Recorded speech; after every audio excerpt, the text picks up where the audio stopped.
कहानी की शुरुआत में हम जैक नाम के आदमी को देखते हैं जो अभी अभी सोकर उठा है। वह उठते ही अपना रेडियो ऑन करता है, लेकिन उसमें कुछ भी नहीं बज रहा होता। जैक को लगता है कि शायद रेडियो खराब हो गया है। इसके बाद वह अपने कुछ दोस्तों को फोन करने की कोशिश करता है, लेकिन उसका फोन भी काम नहीं कर रहा होता। फिर वो तैयार होकर ऑफिस के लिए निकल जाता है। रास्ते में वह पेट्रोल भरवाने के लिए एक पेट्रोल पंप पर रुकता है, लेकिन जब वो दुकान के अंदर जाता है तो देखता है कि कैश काउंटर पर कोई नहीं है। जैक इधर उधर लोगों को ढूंढने की कोशिश करता है, तभी उसे किचन की तरफ से धुआं आता हुआ दिखाई देता है। जब जैक अंदर जाता है तो देखता है कि किसी ने पानी उबालने के लिए रखा हुआ है, लेकिन वो खुद कहीं गायब है। वहीं पास में एक टॉयलेट का दरवाजा बंद था। जैक को लगता है कि अंदर कोई तो जरूर होगा, लेकिन जब वो दरवाजा खोलकर देखता है तो टॉयलेट भी खाली था। इसके बाद जैक वहां से थोड़ा आगे बढ़ जाता है। जैक आगे बढ़ता है और देखता है कि पिछली वाली सड़क की तरह इस सड़क पर भी कोई नहीं है। अब उसे थोड़ा अजीब लगने लगता है, लेकिन फिर वो सोचता है कि ऑफिस जाकर देखता हूं, वहां तो कोई ना कोई जरूर मिलेगा। थोड़ा और आगे जाने पर उसे घर के अंदर कुछ हलचल होती हुई दिखती है। जैक जल्दी से अपनी कार रोकता है और उस घर की तरफ जाता है। वो दरवाजा खटखाता है, लेकिन कोई भी दरवाजा नहीं खोलता। परेशान होकर आखिर में जैक कांच तोड़कर अंदर चला जाता है। अंदर जाकर वो देखता है कि घर पूरा खाली पड़ा है। किचन में पानी का पाइप टूटा हुआ है। जैक जाकर पानी की सप्लाई बंद करता है और फिर उस घर से बाहर निकलकर अपने ऑफिस की तरफ चलने लगता है। थोड़ा और आगे जाने पर उसे सड़क के बीचों बीच एक गैस का टैंकर खड़ा हुआ दिखाई। जैक उस टैंकर के अंदर जाता है और वहां उसे एक वॉकी टॉकी पड़ी हुई मिलती है। वो वॉकी टॉकी उठाकर किसी से बात करने की कोशिश करता है। जैक कोशिश करता है, लेकिन वॉकी टॉकी से भी उसे कोई जवाब नहीं मिलता। फिर वह वहां से थोड़ा आगे बढ़ता है और शहर पहुंच जाता है, लेकिन वहां भी उसे कोई इंसान नहीं दिखाई देता। अब जैक डरने लगा था। उसे लगने लगा कि कहीं ये सपना तो नहीं है, क्योंकि ऐसा तो हो ही नहीं सकता कि सब लोग रातों रात गायब हो जाएं। तभी जैक को एक जगह से धुआं निकलता हुआ दिखाई देता है। वह सोचता है कि शायद वहां पर कोई तो होगा, लेकिन जब वह वहां पहुंचता है तो देखता है कि वहां एक प्लेन क्रैश हुआ पड़ा है। जैक के दिमाग में आता है कि चलो प्लेन के अंदर शायद मरे हुए लोग मिल जाएंगे, लेकिन जब वह प्लेन के अंदर जाता है तो वहां पर भी कुछ नहीं होता। यह देखकर जैक और हैरान हो जाता है। इसके बाद जैक अपने ऑफिस पहुंचता है। ऑफिस वह जगह थी जहां वह किसी खास रिसर्च पर काम कर रहा था। वहां जाकर जैक देखता है कि उसकी सभी मशीनें बिल्कुल सही चल रही थीं। जैक फिर से किसी को कॉल करने की कोशिश करता है, लेकिन दूसरी तरफ से कोई उसका कॉल नहीं उठाता। जैक के फोन पर कोई कॉल नहीं लगती। तभी उसके मॉनिटर पर एक मैसेज आता है जिसमें लिखा होता है, ऑपरेशन फ्लैशलाइट पूरा हो चुका है। जैक ये मैसेज पढ़ते ही घबरा जाता है और जल्दी से पूरे ऑफिस में अपने साथियों को ढूंढने लगता है, लेकिन ऑफिस में उसके अलावा कोई नहीं होता। इसके बाद जैक कंट्रोल रूम में जाता है और देखता है कि उसका बॉस वहां बैठा हुआ है। जैसे ही जैक उसके कंधे पर हाथ रखता है, वह चौंक जाता है। उसका बॉस तो मर चुका था। यह देखकर जैक बुरी तरह डर जाता है और वहां से भागने की कोशिश करता है।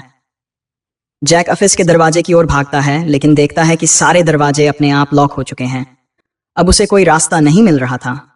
तभी जैक अपने केबिन में लौटता है, एक रिकॉर्डर उठाता है और उसमें बोलता है, आज जुलाई 5 है और हमारा ऑपरेशन फ्लैशलाइट फेल हो चुका है। इस ऑपरेशन की वजह से दुनिया के सारे लोग गायब हो चुके हैं। सिर्फ मैं ही अकेला बचा हूं। रिकॉर्डिंग खत्म करने के बाद जैक रिकॉर्डर टेबल पर रख देता है और एक बम ब्लास्ट करके ऑफिस के दरवाजे को तोड़ देता है। इसके बाद वह एक रेडियो स्टेशन में पहुंचता है। वहां वह रेडियो पर ब्रॉडकास्ट करने लगता है। जैक अपना नाम और पता बताता है और कहता है, जैक रेडियो पर ब्रॉडकास्ट करते हुए कहता है, अगर कोई भी जिंदा हो तो प्लीज मेरे दिए गए एड्रेस पर आकर मुझसे मिले। इसके बाद जैक पूरे शहर की दीवारों पर अपना नाम, नंबर और एड्रेस लिख देता है। फिर वह एक पुलिस कार लेता है और गली गली जाकर माइक से अनाउंसमेंट करने लगता है, अगर कोई भी जिंदा इंसान है तो प्लीज मुझसे कांटेक्ट करें। लेकिन ऐसा करते करते कई दिन बीत जाते हैं। इसके बावजूद कोई भी इंसान जैक से संपर्क नहीं करता।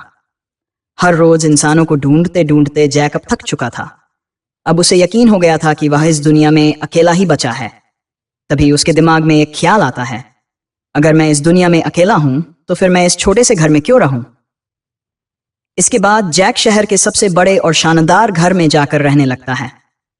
फिर वह एक कार के शोरूम से सबसे महंगी कार निकालता है और उसे लेकर पूरे शहर में घूमता है।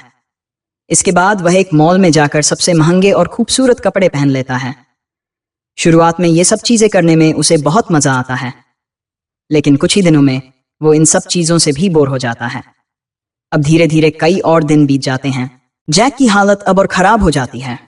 वह आदमियों की जगह औरतों के कपड़े पहनने लगता है। फिर वह शहर के प्रेसिडेंट के घर पर जाता है और उसकी बालकनी में खड़ा होकर स्पीच देने लगता है, जैसे कि वो किसी भीड़ को संबोधित कर रहा हो। इसके बाद जैक एक शॉटगन लेकर एक चर्च में जाता है और वहां पर लगी जीसस की मूर्ति को शूट कर देता है। फिर एक बड़ा सा ट्रक लेकर पूरे शहर में घूमता है और दुकानों को तोड़ने लग जाता है। अकेले रहने की वजह से अब जैक पूरी तरह पागल हो चुका था। वह खुद को खत्म करने के बारे में सोचने लगता है, लेकिन तभी वह अपना फैसला बदल लेता है और सोचता है कि अब से जिंदगी काम चलेगा। इसके बाद वह समुद्र में जाकर नहाता, जैसे कि वह खुद को फिर से नया महसूस कराना चाहता हो। फिर वह वापस अपने घर लौटता है और ऐसा लगता है कि अब वह अपनी जिंदगी नए सिरे से शुरू करने वाला है। फिर एक दिन जब जैक अपने घर लौटता है तो उसे कुछ आवाजें सुनाई देती हैं। वह चौंक कर इधर उधर देखता है और देखता है कि एक लड़की उसके सामने गन पॉइंट पर खड़ी है। उसे देखकर जैक बहुत खुश हो जाता है। इतने दिनों बाद उसने किसी इंसान को देखा था। जैक खुशी के मारे उस लड़की को गले लगा लेता है। वहीं वह लड़की भी जैक को देखकर बहुत खुश होती है। फिर वह अपना नाम बताती है, मैं जैनी हूं। जैनी ने जैक से कहा, जब मैं एक सुबह सोकर उठी तो देखा कि सारे लोग गायब हो चुके थे। मैं पूरे शहर में अकेली घूम रही थी। फिर मैंने दीवारों पर आपका एड्रेस देखा और यहां आ गई। बातें करते करते जैनी थककर सो जाती है। जैक भी उसके पास बैठकर उसे देखता रहता है और फिर खुद भी सो जाता है। अगली सुबह जैक और जैनी शहर की ओर जाते हैं। उन्हें लगता है कि अगर हम दोनों जिंदा हैं तो शायद कोई और भी बचा हो। वे पूरे शहर में ढूंढते हैं, लेकिन उन्हें कोई भी इंसान नहीं मिलता। फिर एक दिन जैक जैनी को अपने एक्सपेरिमेंट के बारे में बताता है। वह कहता है, हम वायरलेस एनर्जी बनाने की कोशिश कर रहे थे, लेकिन हमारा एक्सपेरिमेंट फेल हो गया। मुझे लगता है कि शायद इसी की वजह से सारे लोग गायब हो गए हैं। यह सुनकर जैनी डर जाती है और वहां से चली जाती है। कुछ दिन और बीत जाते हैं। धीरे धीरे जैक और जैनी एक दूसरे के करीब आने लगते हैं। वे बाहर जाते हैं और अपनी पसंद की सारी चीजें करने लगते हैं जो उन्होंने हमेशा से करना चाहा था। फिर एक दिन जब जैक कहीं जा रहा होता है, तभी अचानक उसके रास्ते में एक बड़ा ट्रक आ जाता है। जैक जल्दी से अपनी गन निकालता है। जैक ट्रक के पास पहुंचता है। ट्रक में से एक आदमी बाहर निकलता है जिसने मास्क पहना हुआ था। वह जैक पर गन तान देता है और गुस्से में पूछने लगता है, तुम कौन हो? तुम जिंदा कैसे बचे? और क्या तुम अकेले हो? जैक समझदारी दिखाते हुए झूठ बोल देता है, हाँ, मैं अकेला हूं। यह सुनकर वह आदमी अपना मास्क उतारता है और जैक से कहता है, मुझे तो लग रहा था कि इस दुनिया में सिर्फ मैं ही बचा हूं। तभी अचानक जैक की वॉकी टॉकी से जैनी की आवाज आती है। आवाज सुनते ही वह आदमी चौंकना हो जाता है और गुस्से में कहता है, ये आवाज कहां से आ रही है? अब जैक को सच बताना पड़ता है। वह कहता है, मेरे साथ एक लड़की भी है। यह सुनते ही वह आदमी थोड़े नरम अंदाज में कहता है, तो मुझे भी अपने साथ ले चलो। घर पहुंचने पर जैनी उन्हें एक सुंदर ड्रेस में खड़ी हुई मिलती है। वह बहुत प्यारी लग रही थी। तभी वह आदमी मुस्कुराता हुआ जैक और जैनी के पास आता है और दोनों को गले लगा लेता है। वह कहता है, अच्छा है, अब मैं अकेला नहीं हूं। फिर वह अपना नाम बताता है, मेरा नाम हैप्पी है। अब वे तीनों एक साथ बहुत खुश रहते हैं। वे शहर में घूमते हैं, मजे करते हैं और अपनी जिंदगी को फिर से जीने की कोशिश करते हैं। फिर एक दिन वे कैंपिंग करने के लिए जंगल में जाते हैं।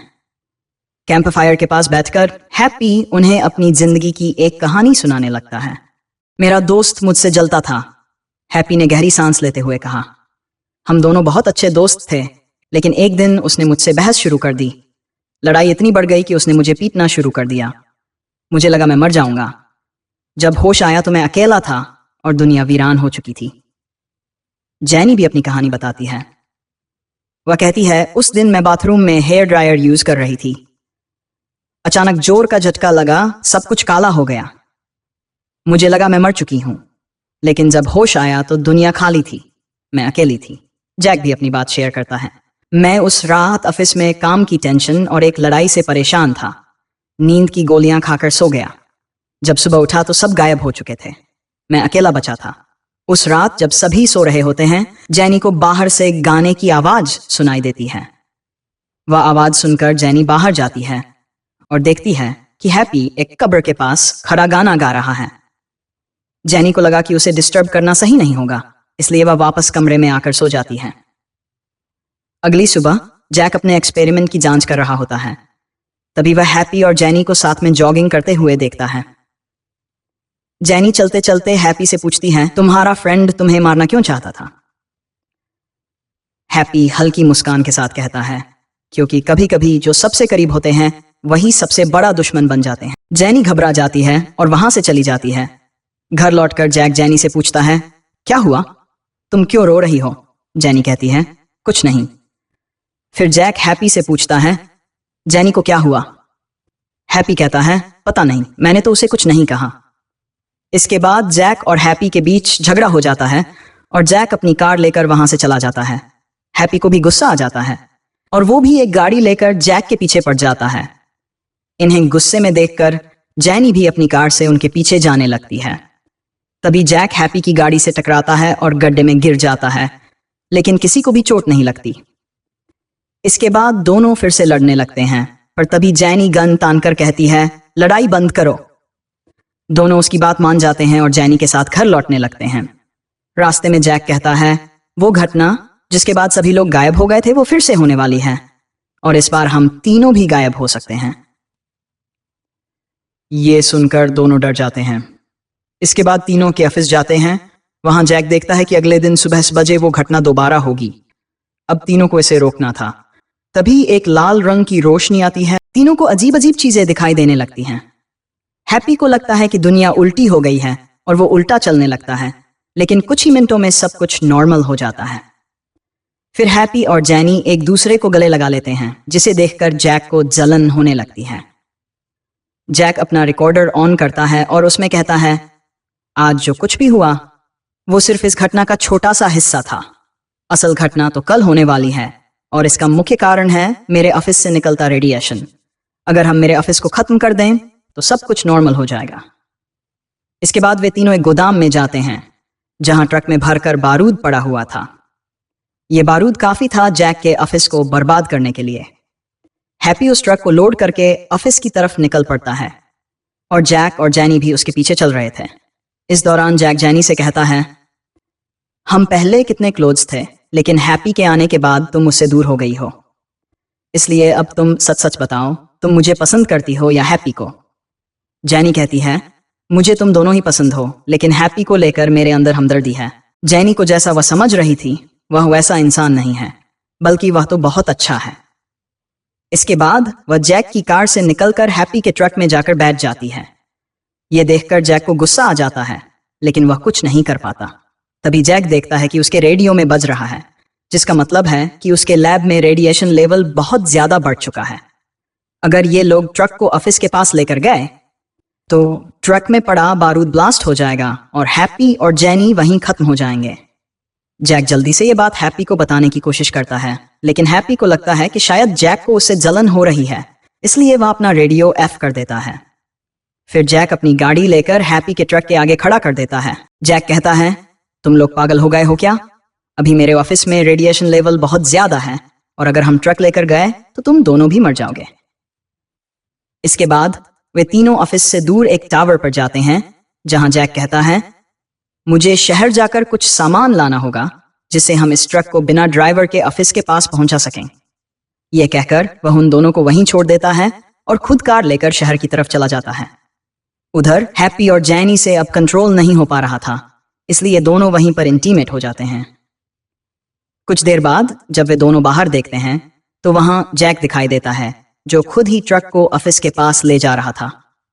असल में जैक इस सब का जिम्मेदार खुद को मानता था और उसे लगता था कि उसकी वजह से ही सभी लोग मारे गए, इसलिए वह अपनी जान देकर हैप्पी और जैनी को बचाना चाहता था। इसके बाद जैक ट्रक को सीधा अपने ऑफिस में घुसा देता है और तभी वहां एक जोर का ब्लास्ट होता है। लेकिन फिर वे दोनों एक लाल लाइट देखते हैं और हम जैक को देखते हैं, जो अब कहीं और आ चुका है। वह देखता है कि वह एक बीच पर है और उसके आसपास कोई भी नहीं है। दोस्तों, इसी के साथ ही यह कहानी यहीं खत्म होती है।